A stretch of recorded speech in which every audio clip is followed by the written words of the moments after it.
তার নাম ইবলিস। আবা ওয়াস্তাকবারা, সে অহংকার করেছে, উদ্ধত হয়েছে। আল্লাহ পাক তাকে অভিশপ্ত করেছেন, চিরস্থায়ী জাহান্নামী ঘোষণা করেছেন। সে চ্যালেঞ্জ করেছে যে কোনো উপায়ে সে মানুষকে জাহান্নামে নিয়ে যাবেই।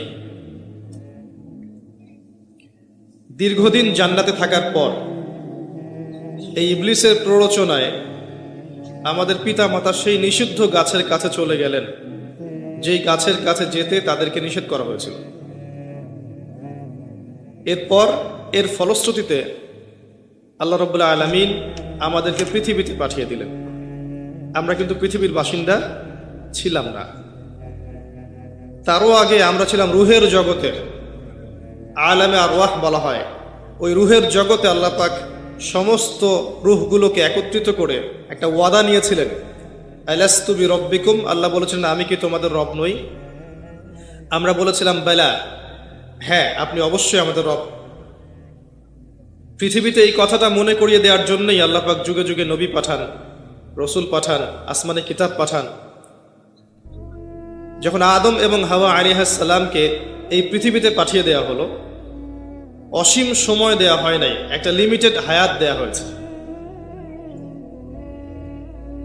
এবং এই হায়াতের মধ্যেই আল্লাহ পাক তার পক্ষ থেকে হেদায়েত পাঠান, আসমানে কিতাব পাঠান, নবী রসুল পাঠান। এর মধ্যে যারা আল্লাহ রাব্বুল আলামিনকে মেনে নেবে, তার নবীর আনুগত্য করবে, তার আসমানি কিতাব মেনে নিবে, ওই মাফিক জীবনযাপন করবে, আল্লাহ পাক ইনশাআল্লাহ মৃত্যুর পর তাদেরকে আবারও জান্নাতে নিয়ে যাবে। আর এই সময়টুকুর মধ্যে যারা আল্লাহর অবাধ্য হবে, তার রাসূলের অবাধ্য হবে, আল্লাহর দেওয়া শরীয়ত মেনে চলবে না, আল্লাহ পাক তাদেরকে ওই ইবলিসের সাথে চিরস্থায়ী জাহান্নামে রাখবেন। বলেন নাউযুবিল্লাহ। এটাই পৃথিবীর দর্শন। আল্লাহ থেকে এসেছি, আল্লাহ ফিরে যেতে হবে। মানুষের জন্য দুটো গন্তব্য, হয় জান্নাত অথবা জাহান্নাম, এর বাইরে কোনো গন্তব্য নাই। আর এই গন্তব্য পাওয়ার জন্য একটা পরীক্ষার ক্ষেত্র আল্লাহ পাক দিয়েছেন, এই দুনিয়ার জীবন। কেউ জানি না কত লম্বা হবে এই জীবন, কারো 30, কারো 40, কারো 50, কারো 60, কারো 100। 100-র বেশি খুব কম মানুষই বাঁচবে এই উম্মতের মধ্যে। সহজ সরল কথা হচ্ছে এই সময়টুকুর মধ্যে আমরা যদি আল্লাহর দেয়া প্রতিটা বিধিবিধান মেনে চলতে পারি, অন্যের উপর সেটাকে প্রতিষ্ঠার চেষ্টা করতে পারি, আল্লাহর জমিনে আল্লাহর দ্বীন কায়েমের চেষ্টা করতে পারি, নিজে জাহান্নাম থেকে বাঁচি, অপরকে বাঁচাতে পারি, আশা করা যায় ইনশাআল্লাহ যে জান্নাত থেকে এসেছি ওখানে ফিরে যাবো ইনশাআল্লাহ। আর সহজ সরল কথা হচ্ছে এই লিমিটেড সময়ের মধ্যে আমরা যদি আল্লাহকে ভুলে যাই, তার রাসূলকে ভুলে যাই, তার শরীয়তকে ভুলে যাই, তার হুকুম আহকামকে ভুলে যাই, তার দ্বীনের ফিকির ছেড়ে দেই, শয়তানের দাসত্ব করি, দুনিয়ার মোহে লিপ্ত থাকি, দুনিয়ার জীবনকে বেশি প্রাধান্য দেই, দ্বীনকে কম প্রাধান্য দেই, আল্লাহর সাথে শিরিক করি, বেদাত করি, হারাম খাই, জেনা করি, সুদ খাই, ঘুষ খাই, দুর্নীতি করি, ব্যভিচার করি, যাবতীয় পাপাচারে লিপ্ত হই, কোনো সন্দেহ নাই আমাদের ঠিকানা হবে চিরস্থায়ী জাহান্নাম। এটাই সব কথার মূল কথা। কোরআন এবং সুন্নাহ ঘাঁটলে এই সহজ সরল দর্শন পাওয়া যায়। আল্লাহ পাকের দর্শন খুব সরল, কিন্তু পৃথিবীতে এই সময়টুকু আমরা করে ফেলেছি জটিল। পৃথিবীর সময়টুকুকে আমরা করে ফেলেছি জটিল। আল্লাহ পাক এই সময়টুকুতে আমাদেরকে একটা উদ্দেশ্য দিয়েছেন, ওয়ামা খালাকতুল জিন্না ওয়াল ইনসা ইল্লা লিয়াবুদুন, আমি মানুষ এবং জিন জাতিকে শুধু আমার ইবাদত করার জন্য সৃষ্টি করেছি। আল্লাহ চেয়েছেন আমাদের কাছে আমরা তার সাথে শিরিক না করি, তার তাওহীদের উপর থাকি। আল্লাহ চেয়েছেন আমরা যেন 5 ওয়াক্ত নামাজ পড়ি। আল্লাহ চেয়েছেন যাকাত ফরজ হয়ে গেলে যাকাতটা প্রদান করি। আল্লাহ চেয়েছেন আমাদের পরিবারটাকে ইসলামী পরিবার রূপে গড়ার চেষ্টা করি। চেষ্টার পর যদি না গড়া সম্ভব হয়, সেই পরিবার ছেড়ে দিয়ে একা থাকতে হবে। কথা বোঝা যাচ্ছে? চেষ্টা করতে করতে করতে করতে আপনি যদি ব্যর্থতার অতল তলে চলে যান, নূহ আলাইহিস সালামের মতো, তখন বলতে হবে রব্বি আন্নী মাগলুবুন ফান্তাসির, আল্লাহ আমি পরাজিত, আমাকে সাহায্য কর। তখন আসহাবুল কাহফের মতো একা থাকতে হবে। আল্লাহ চেয়েছেন এটা। আল্লাহ চেয়েছেন আমরা এই দুনিয়ার জীবনে হালাল খাই, হারামে না যাই। আল্লাহ চেয়েছেন আমরা সুন্নত অনুযায়ী জীবনযাপন করি, সর্বশেষ নবী মুহাম্মদ সাল্লাল্লাহু আলাইহি ওয়াসাল্লামকে আদর্শ নেতা হিসেবে গ্রহণ করি। আল্লাহ চেয়েছেন আমরা তার দ্বীনের দাওয়াত মানুষকে দেই। তা'মুরুনা বিল মা'রুফ ওয়া তানহাউনা আনিল মুনকার। তোমরাই শ্রেষ্ঠ জাতি, কুনতুম খায়রা উম্মাহ উখরিজাত লিন-নাস। তোমাদেরকে মানব জাতির কল্যাণের জন্য বের করা হয়েছে। দুটো কাজ দিয়ে, সৎ কাজের আদেশ করবে, অসৎ কাজে নিষেধ করবে। আল্লাহ চেয়েছেন আমরা দ্বীনের দাওয়াত দেই। আল্লাহ চেয়েছেন আল্লাহর জমিনে আল্লাহর দ্বীন প্রতিষ্ঠা হোক, এই ফিকির আমরা করি, এই চিন্তা ভাবনা আমরা করি এবং সেই চেষ্টা করি। আল্লাহ চেয়েছেন আমরা ঐক্যবদ্ধ থাকি, বিভক্ত না হই। আল্লাহ চেয়েছেন আমাদের মেয়েরা যেন পর্দা করে, জীবন চলে গেলেও পর্দা না ছাড়ে। 200টা কুকুর শেয়ালের সামনে দাঁড়িয়ে হলেও যেন পর্দা রক্ষার স্লোগান দেয়। আল্লাহ এটা চেয়েছেন। আল্লাহ এগুলো চেয়েছেন। এগুলো কি আল্লাহর অন্যায়? হে আমার প্রিয় মুসলিম ভাইরা, প্রত্যেকটা ঘটনার পিছনে আমাদের জন্য নিদর্শন আছে। আল্লাহর বান্দা বান্দীদেরকে আল্লাহর দিন থেকে সরানোর জন্য শয়তানি শক্তির অপতৎপরতার শেষ নাই। আপনাকে আমাকে প্রথমে যে কাজটা করতে হবে, তাদের প্রতিটা অপতৎপরতার শেকড় খুঁজে বের করতে হবে, চিহ্নিত করতে হবে, তারপরে আপনাকে সলিউশনে আসতে হবে। তারও আগে আমাদেরকে দুনিয়ার জীবনটাকে গুরুত্বের সাথে গ্রহণ করতে হবে। এই জীবন আমার একটা মাত্র উদ্দেশ্যে আল্লাহ পাক দিয়েছেন, যেন আমি জান্নাতে যেতে পারি। জান্নাতে যাওয়ার পথে যেই আমার বাধা হবে তাকেই আমাকে অ্যাভয়েড করতে হবে, সে যেই হোক না কেন। তারপরে আল্লাহ আমার কাছে যে কাজ চেয়েছেন, ফরজিয়াত, ওয়াজিব সমূহ, সুন্নাত, এগুলোকে আমাকে পাবন্দ করতে হবে। আমাকে ইলম অর্জন করতে হবে, আমাকে জানা অনুযায়ী আমল করতে হবে, আমার পরিবারটাকে গঠন করতে হবে নববী আদর্শে। আবারও বলছি, গঠন করার ক্ষেত্রে গিয়ে যদি বলতে বলতে দাওয়াত প্রদান করতে করতে করতে করতে কাজ না হয়, আপনি আসহাবুল কাহফ হয়ে যান। এছাড়া কোনো অপশন নাই। না হলে এই পারিবারিক ফিতনা আপনাকে দিন থেকে সরাই দিবে। পারিবারিক ফিতনা আপনাকে দিন থেকে সরাই দিবে। আপনাকে তারপরে হালাল রিজিক সার্চ করতে হবে, নিজের জান মাল সময় শ্রম দিয়ে দিনের ফিকির করতে হবে। দিনটা কিভাবে টিকে থাকে, দিন টিকে না থাকলে আমরা টিকে থাকতে পারবো না। এই পৃথিবীতে মুসলিম জাতি সম্মানিত হয়েছে শুধুমাত্র দিনের কারণে। আর এই দিন যদি আমরা আমাদের খেয়ানত করি, আমরাও আর সম্মানের জায়গায় থাকবো না, লাঞ্ছিত হয়ে যাব। আল্লাহ পাক হেফাজত করুন। আমাদের মা বোনদের প্রতি খাস নজর রাখতে হবে, তাদের দিকে আমাদের খাস নজর রাখতে হবে, তাদেরকে শিক্ষিত করতে হবে, তাদের নিরাপদ পরিবেশের ব্যবস্থা করতে হবে, তাদের মাঝে দিনের হালাকা বাড়াতে হবে।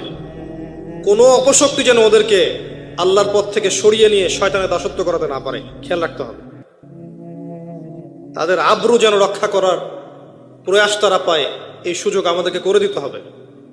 আমাদের ছেলেমেয়েরা যারা বড় হচ্ছে, আপনার ছেলে আমার মেয়ে, আমার মেয়ে আপনার ছেলে, এদেরকে এমনভাবে মানুষ করতে হবে যেন আগামী 10-20 বছর পরের যে বিশ্বটা আসবে, ওই বিশ্বটাকে যেন এরা চ্যালেঞ্জ করতে পারে। গরু ছাগল মানুষ করার কোনো দরকার নাই, গবাদি পশু বড় করার কোনো দরকার নাই। এসব বাচ্চা কাচ্চা থাকার চেয়ে না থাকা ভালো।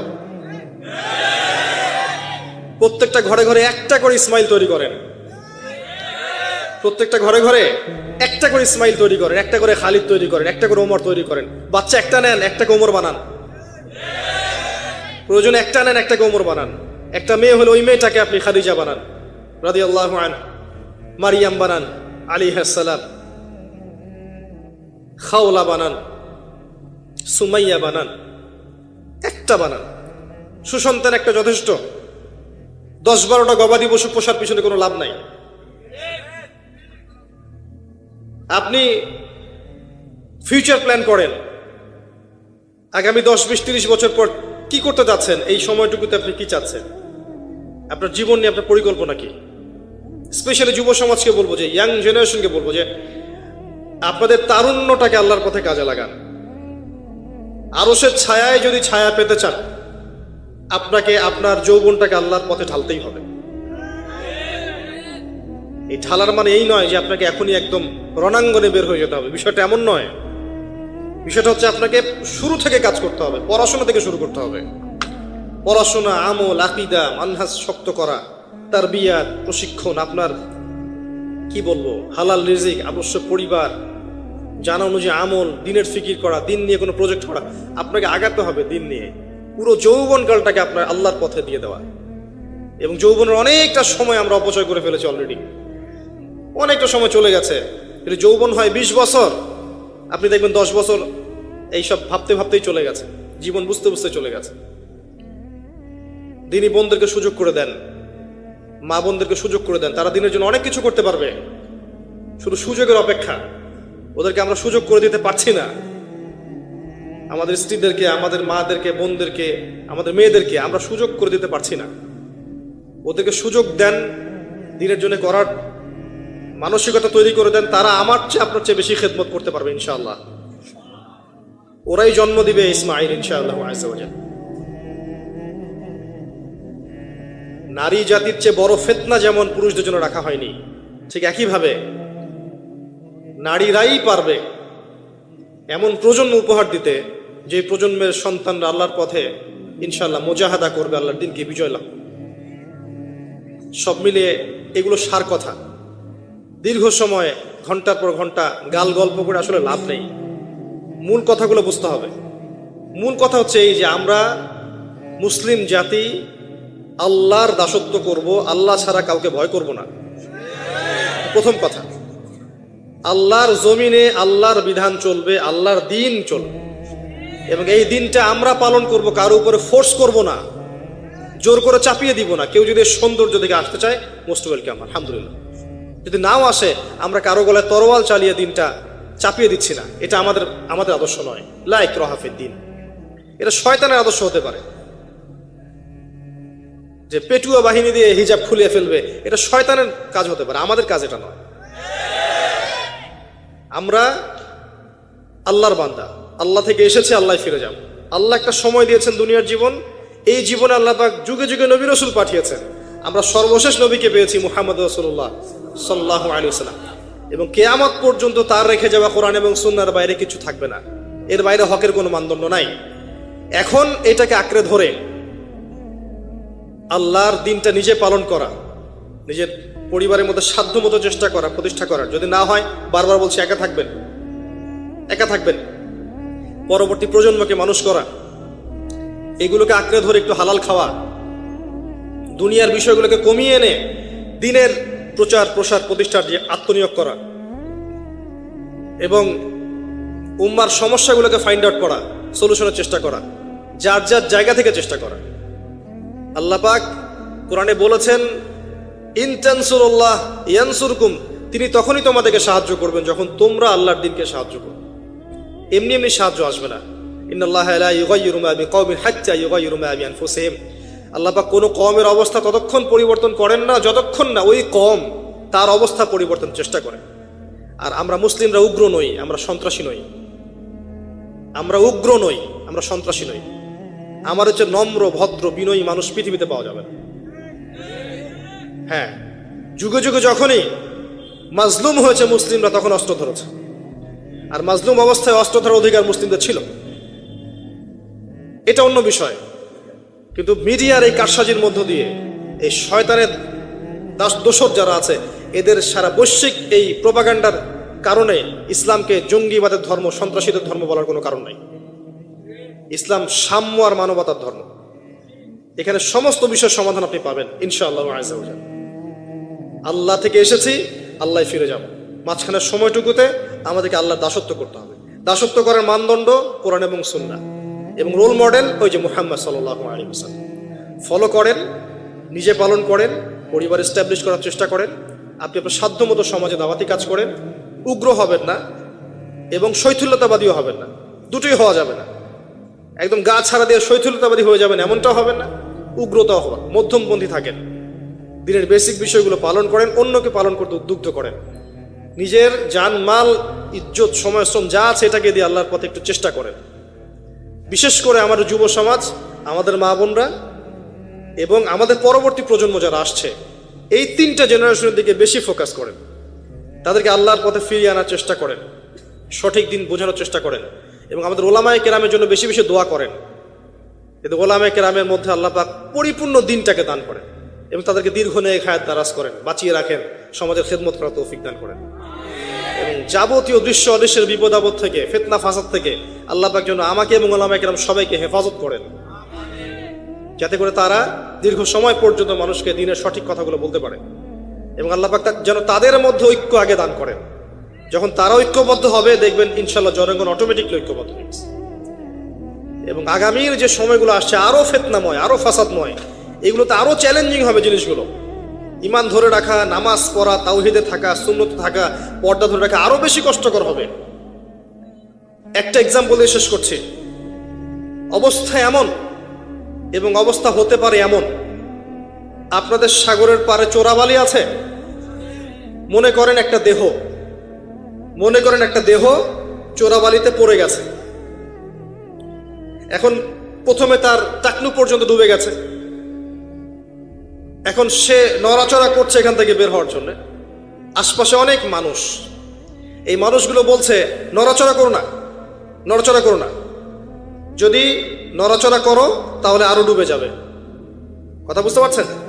সে নড়াচড়া করা বন্ধ করে দিল এবং আশপাশের মানুষ তার হাত ধরে তাকে টেনে তুললো না, বরং আশপাশের মানুষ তাকিয়ে তাকিয়ে একটা তামাশা দেখলো এবং তাকে বলল নড়াচড়া করো না। সে নড়াচড়া করলো না। কিছুক্ষণ পরে আস্তে আস্তে আস্তে আস্তে তার হাঁটু পর্যন্ত ডুবে গেল। অটোমেটিকলি নড়াচড়া না করলেও তো ডুবে না, ডুবে গেল হাঁটু পর্যন্ত। এবার সে ছটফট করছে, আরো বেশি বের হতে হবে আমাকে। আশপাশে সব মানুষ বলছে নড়াচড়া করো না, ডোন্ট মুভ, নড়াচড়া করো না, নড়াচড়া করলেই আরো ডুবে যাবে। আশপাশে সব মানুষ তাকে টেনে তোলার চেষ্টা করলো না। এরপরে তার কোমর ডুবলো, এরপর তার বুকটা ডুবলো, এরপর তার গলা পর্যন্ত ডুবলো। এখন তার মাথাটুকু বাকি আছে। এই মাথাটুকু আপ্রাণ চেষ্টা করছে কিভাবে এখান থেকে বের হওয়া যায়, যান বাঁচানো যায় কিভাবে। এখনো আশপাশে সব মানুষ দাঁড়িয়ে বলছে নড়াচড়া করো না, নড়াচড়া করলে যতটুকু বেঁচে আছো এতটুকু থাকতে পারবে না। এই অবস্থায় যদি সে আরেকটু কাল বিলম্ব করে, আজ হোক আর কাল হোক, তার ওই মাথাটুকুও ডুবে যাবে ইনশাআল্লাহ। এই হচ্ছে বর্তমান পরিস্থিতিতে মুসলিমদের অবস্থা। কে ওই দেহটাকে টেনে বের করবে? কাদের এই হিম্মত আছে? কারা সেই মানুষ যারা এই প্রায় ডুবে যাওয়া দেহটাকে টেনে তুলবে এই বিশ্বের মধ্যে? এর চেয়ে ভালো কোনো এক্সাম্পল আমার কাছে জানা নাই। এই যে এক্সাম্পলটা দিয়েছি আমি আপনাদের সাগর পাড়ে গিয়ে শিখেছি। আমার কাছে নিজেকে মনে হচ্ছিল এমন যে আমার অবস্থা হয়তো এমন। একটাই আওয়াজ, নড়াচড়া করো না। নড়াচড়া করলে যতটুকু বাকি আছে এইটুকু ডুবে যাবে। এইটুক আজ না হোক কাল ডুবেই যাবে। যদি শুরু থেকে নড়াচড়া করত এবং শুরু থেকে সবাই যদি তাকে হেল্প করত এবং তাকে টেনে তোলার চেষ্টা করত, আজকে ওই উম্মার অবস্থা এমন হতো না। এই করতে করতে করতে করতে আজকে আমাদের এই অবস্থা হয়েছে। আপনারা ফিকির করেন কিভাবে ওই প্রায় ডুবে যাওয়া শরীরটাকে বের করবেন। আমার কোনো ক্ষমতা নাই। যতটুকু ছোট্ট ভাঙ্গাচুরা ইলম কালাম আছে এর মধ্যেও আমি 100% কখনো দিতে পারি না। আমি হয়তো 30%, 40% দিতে পারি, বাকি 60-70% দিতে পারি না। আমি এতটুকু শেয়ার করছি, বাকি ফিকির আপনারা করবেন কিভাবে আল্লাহর জমিনে, আল্লাহর দিনের, আল্লাহর এই উম্মাহ মুহাম্মদ সাল্লাল্লাহু আলাইহি ওয়াসাল্লাম উম্মাহকে বাঁচাবেন, তাদের উপকার করবেন, কল্যাণ করবেন। ভবিষ্যতে কি হবে এই উম্মার, কিভাবে হাল ধরবেন, এগুলো আপনারা চিন্তা করতে থাকেন। আমার কাছে এর চেয়ে ভালো কোনো এক্সাম্পল নাই। আমি দোয়া করি আল্লাহর কাছে, আল্লাহ পাক যেন আমাদের সবাইকে কথাগুলো বোঝার তৌফিক দান করেন। আমি আর 5 মিনিট